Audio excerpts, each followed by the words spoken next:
Tidak boleh bangsa lain setelah diproklamasikan kemerdekaan oleh bangsa Indonesia untuk kembali mencaplok bangsa dan negara kita.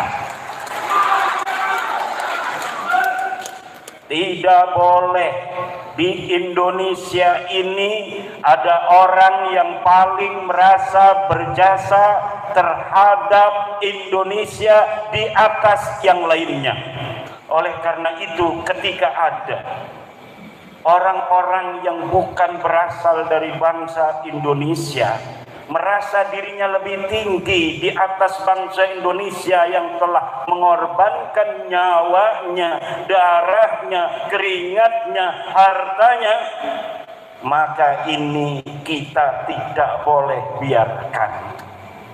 Nusantara, Nusantara, Nusantara.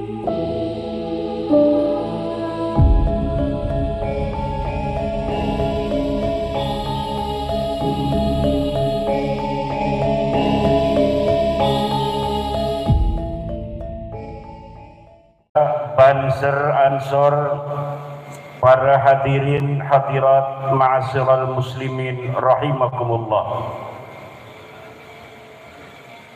terutama yang saya banggakan moderator Kiai Haji Wahyudin. Hari ini adalah rangkaian acara Hari Santri 22 Oktober 2024. Hari Santri adalah bersatunya ilmu dan keberanian yang kemudian menjadi sebuah resolusi. Hari Santri adalah bertemunya tasbih dan bambu runcing kemudian menjadi sebuah revolusi. Kala itu kemerdekaan sudah dicapai. Nikah Belanda ingin kembali menguasai kita. Syekh Hasyim Asy'ari, guru kita bersama, kemudian menggelorakan, membuat sebuah resolusi jihad wajib bagi orang yang berada di diameter 80 km dari Surabaya untuk berjihad mempertahankan kemerdekaan yang sudah diraih. Tidak boleh bangsa lain setelah diproklamasikan kemerdekaan oleh bangsa Indonesia untuk kembali mencaplok bangsa dan negara kita.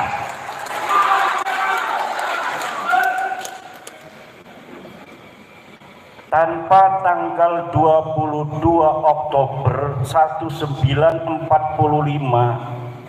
tidak ada 10 November 1945 di mana arek-arek Surabaya dan sekitarnya, Bondowoso, Malang, Banyuwangi, Jember, Probolinggo, Situbondo, 20.000 yang mati mempertahankan negara kesatuan Republik Indonesia.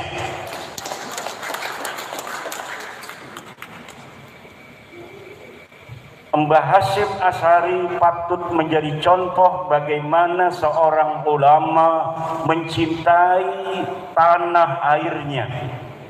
Dan hari ini yang kumpul di sini adalah para santri-santri Mbah Hasyim Asy'ari yang mencintai negeri Indonesia ini sama seperti mencintai dirinya.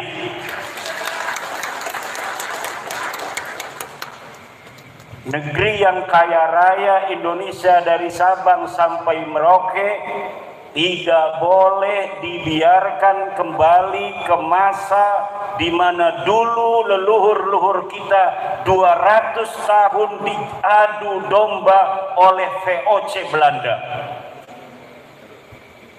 10 tahun kita dijajah oleh Perancis Belanda, 5 tahun kita dijajah oleh Inggris Belanda, 124 tahun dijajah oleh Belanda sendiri, 2 tahun setengah kemudian dijajah oleh Jepang.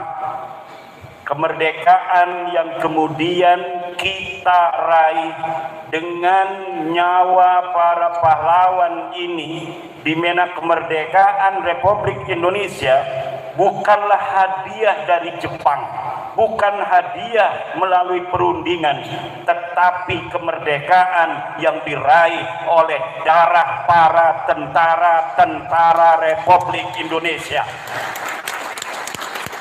Oleh karena itu, cinta tanah air ini merefleksi kepada kita yang hadir hari ini, di mana kita mencintai negara kesatuan Republik Indonesia ini seluruhnya, dari tanahnya, dari airnya, dari udaranya, dari apa yang ada di dalam tanahnya, dari peradabannya, dari sejarahnya, dari kemanusiaan yang adil dan beradab.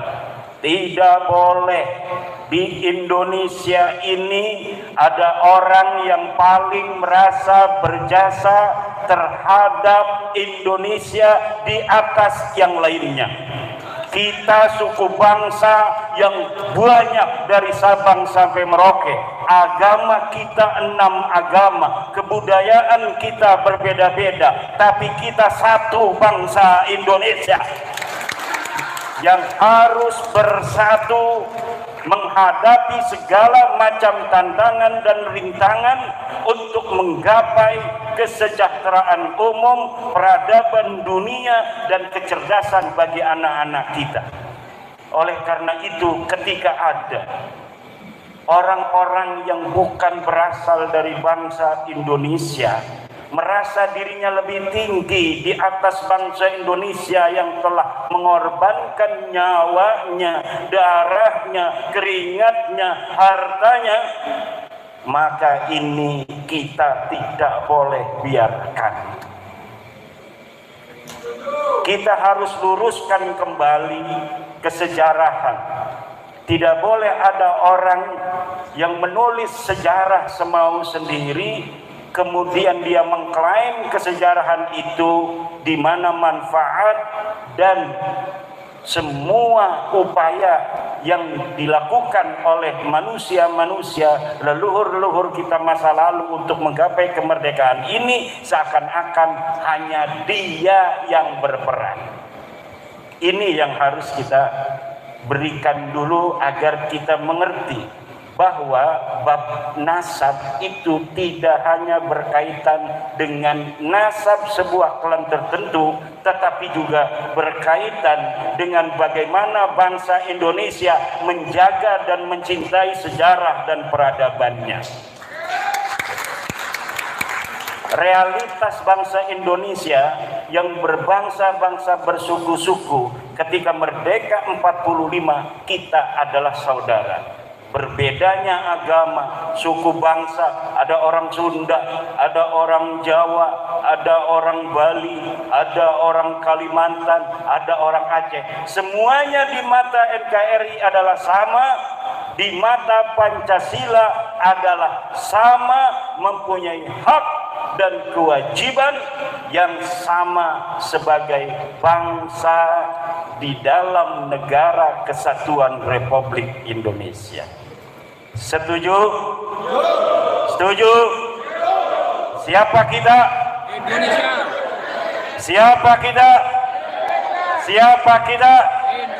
NKRI, Pancasila, Nusantara, milik kita.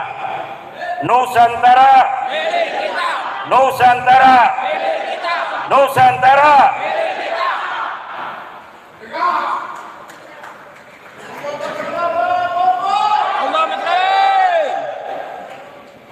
Lalu terkait tugas saya, ini saya diundang bukan untuk orasi, itu tadi nggak dihitung ya.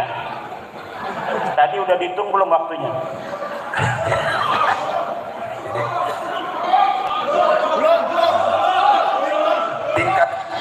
kecerdasannya memang lebih tinggi sehingga dihitung enggak? Jadi saya bisa jawabnya. Karena kan saya diberi tugasnya untuk membahas nasab, tapi saya belum kan, belum bahas nasab. Jadi kasih waktu lagi sebentar. Tepuk tangan untuk moderator.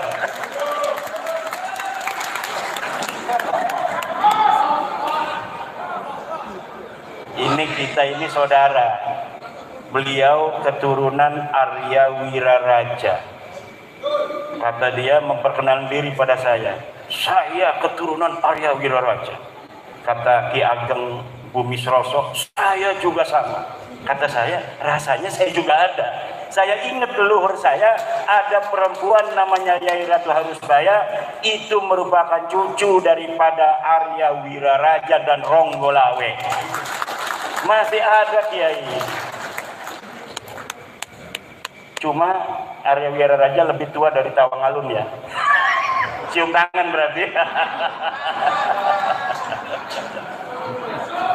Karena Tawangalun cucu dari Arya Wiraraja kan ya. Ini di bawah saya, Ki. Ya. Cium tangan dulu tuh. Baik. Mengenai tugas saya diundang oleh Kiai Ainul Yakin. Alhamdulillah ini Kiai Ainul Yakin, para kiai-kiai. Kenapa ini saya sampai datang ke Banyuwangi? Karena ada video-video dari kiai-kiai Banyuwangi yang 30 detik dikirimkan ke HP saya, kemudian mengatakan kami Kiai Banyuwangi ingin Kiai Imad datang memberi pencerahan di Banyuwangi. Waktu itu masih bulan September. Kata saya, sebelum pelantikan Bapak Presiden Prabowo dan Gibran Rakabuming Raka, saya tidak mau pergi-pergi. Kenapa? Biar keamanan negara kita yang tercinta terjamin, dan saya tidak mau menjadi salah seorang pemicu hal-hal yang tidak diinginkan untuk lancarnya Bapak Prabowo dan Gibran dilantik sebagai Presiden dan Wakil Presiden Republik Indonesia. Saya mau setelah pelantikan.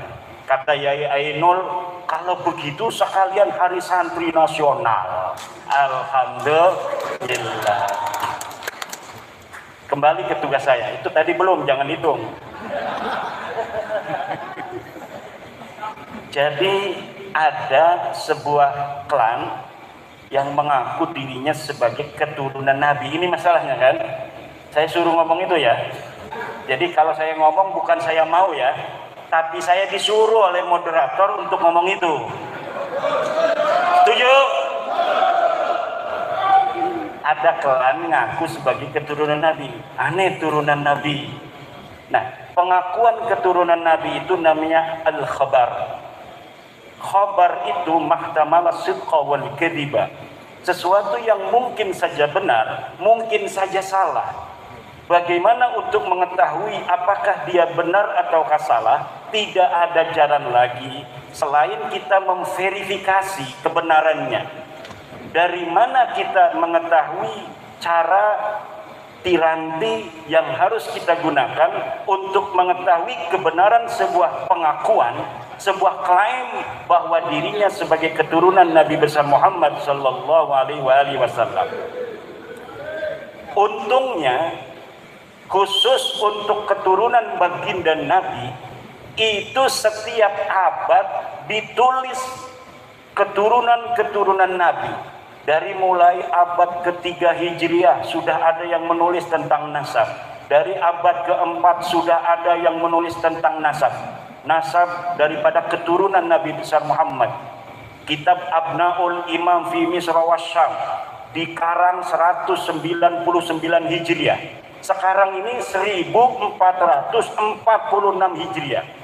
Kitab Abnaul Imam fi Misra wa Syam itu dikarang oleh Toba-Toba mengenai siapa keturunan Nabi itu sejak tahun 199 Hijriah. Kemudian saya menemukan kitab yang dikarang abad keempat Hijriah, namanya Siri Silsilatil Alawiyah. Kemudian di abad kelima Hijriah itu banyak sekali kitab, di antaranya Tahdhibul Ansab, Muntaqilah At-Talibiyah, Al-Majdi. Di abad ke-6 kemudian ada As-Syajarah Al-Mubarakah. Kemudian di abad selanjutnya ada Al-Aqili, ada Al-Fahri, ada As-Sabatul Musal. Di abad ke-8, abad ke-9 ada Umdatul Talib Al-Kubra, Umdatul Talib As-Sughra, Umdatul Talib Al-Wusta. Di abad 10 ada An-Nafah Al-Ambariyah, ada kemudian kitab Tuhfatul Talib dan lain sebagainya. Setiap generasi itu keturunan Nabi Nah, untuk memverifikasi sebuah klaim benar atau tidak dia turunan Nabi sangat mudah. Kita kumpulkan kitabnya dari satu abad per abad sampai hari ini. Kemudian kita urut silsilah mereka dari mereka sampai ke Nabi Muhammad, lalu kita verifikasi di kitab-kitab yang ada setiap masa itu. Ternyata pengakuan klan Habib Ba'alawi di Indonesia ini mentok di abad ke-9 Hijriah, tidak dicatat lagi, terputus, tidak nyampe kepada baginda Nabi besar Muhammad sallallahu alaihi wasallam. Ini adalah verifikasi saintifik yang bisa dipertanggungjawabkan secara ilmiah, bukan karena hasud, bukan karena iri, apalagi karena benci, apalagi karena ingin membuat pecah belah umat. Kenapa kita wajib untuk memberitahu kepada orang Islam? Karena pengakuan sebagai keturunan Nabi Muhammad itu memiliki konsekuensi teologis, memiliki hubungan dengan masalah akidah, memiliki hubungan dengan masalah syariah, memiliki hubungan dengan masalah akhlak. Di dalam ahli sunnah wal jamaah ada sebuah ajaran wa nuhibbu ahla baiti Rasulillah sallallahu alaihi wasallam wa dzurriyyatahu ila yaumil qiyamah. Wa kadzalika nuhibbu ashaban nabiy sallallahu alaihi wa alihi wasallam. Jadi kalau seseorang itu mengaku turun Nabi, ada konsekuensi bagi orang-orang Islam. Tinggal kita memverifikasi klaimnya benar atau tidak. Betul apa tidak? Lalu setelah itu saya urut silsilah leluhur mereka dari yang mulai mengaku. Yang mulai mengaku ada di abad 9. Namanya Ali bin Abu Bakar As-Sakran yang menulis kitab dalam masalah tasawuf namanya Al-Burqatul Musyiqah. Dia wafat 895 Hijriah, menulis kitab bahwa silsilah mereka kepada Nabi adalah Ali bin Abu Bakar bin Abdurrahman bin Muhammad Maula Dawilah bin Ali Al-Ghayyur bin Ali Sahibud Darah bin Muhammad Faqih Muqaddam bin Ali bin Muhammad Sahib Mirbat bin Alwi bin Muhammad bin Alwi bin Ubaidillah bin Ahmad bin Isa. Ini Ahmad bin Isa terverifikasi sebagai keturunan Nabi. Dan setelah saya lihat Ahmad bin Isa terverifikasi di dalam kitab nasab sebagai keturunan Nabi, saya lihat anaknya ada berapa? Anaknya cuma ada 3. Muhammad, Ali, dan Husain. Tidak punya anak namanya Ubaid. Maka karena di dalam kitab-kitab nasab yang sudah dicatat, tidak ada satu kitab nasab pun yang mengatakan bahwa Ahmad bin Isa punya anak Ubaid, maka pengakuan ini Ahmad bin Isa adalah di tahun 345 Hijriah. Diakunya setelah 550 tahun 895 Hijriah. Ada keterputusan historis selama 550 tahun. Tidak terverifikasi pengakuan Ali As-Sakron di abad ke-9 itu yang mengatakan dia keturunan Nabi melalui seseorang yang bernama Ubaid bin Ahmad bin Isa. Kenapa? Karena terverifikasi, tervalidasi bahwa Ahmad bin Isa sama sekali tidak punya anak namanya Ubaid. Dengan begitu, maka secara ilmu nasab para habaib di Indonesia ini adalah nasabun batilun mardudun maudun munqatiun. Nasab yang tidak dapat disahkan melalui ilmu nasab, nasab yang terputus historisnya melalui ilmu sejarah, dan nasab palsu di dalam derajat kesahihan nasab. Tidak bisa ditolong lagi. Lah kasing bisa nolong. Pokoknya nasab ini wis dudu nasab putune Nabi.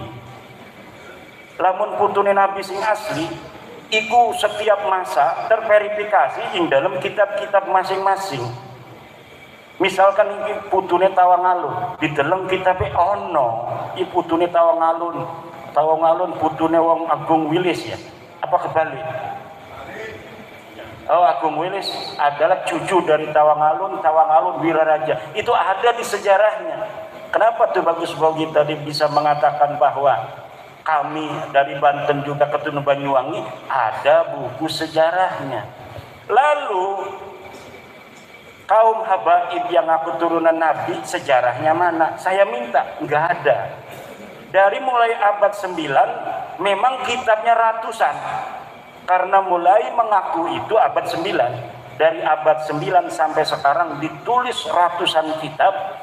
Berapapun jumlah kitab itu ditulis, kalau mentok di abad 9 tidak terverifikasi di abad selanjutnya, bahwa kitab yang mulai mengaku tidak sesuai isinya dengan naskah-naskah primer, dengan sumber-sumber primer, maka semua pengakuan itu menurut ilmu nasab adalah pengakuan hadisah, pengakuan baru yang tidak dapat dipertanggungjawabkan secara ilmiah.